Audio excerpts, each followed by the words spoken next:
Ya pemirsa, Kepala BMKG Dwi Korita Karnawati mengatakan hingga pukul 6:59 waktu Indonesia Barat terdapat 53 kali gempa susulan di Tapanuli Utara dengan kekuatan yang bervariasi dengan magnitudo 5,1 dan terkecil magnitudonya 2. Sudah bergabung bersama kami Rahma Hanifa, peneliti Pusat Riset Kebencanaan Geologi BRIN. Bersama kami pemirsa, selamat sore.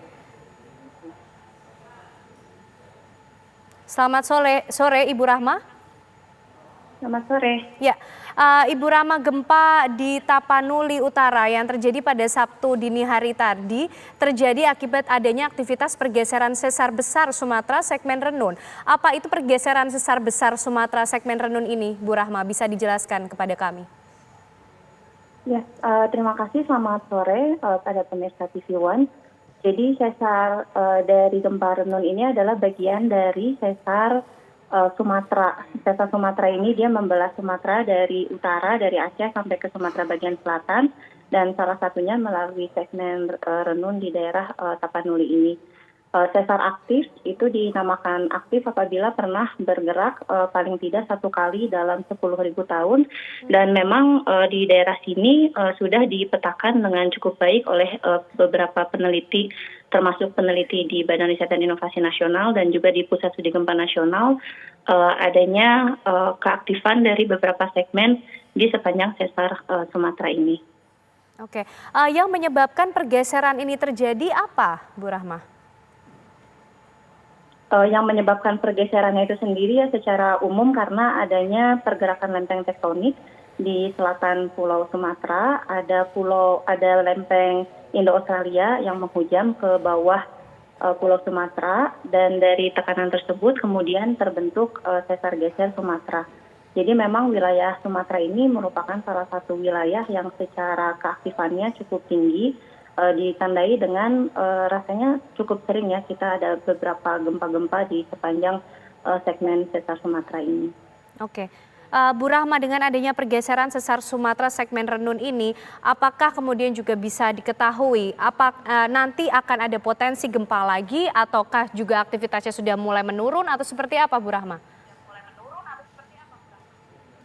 Ya, terima kasih. Jadi di Sumatera ini sebetulnya untuk potensi gempanya sendiri akan terus ada potensi gempanya.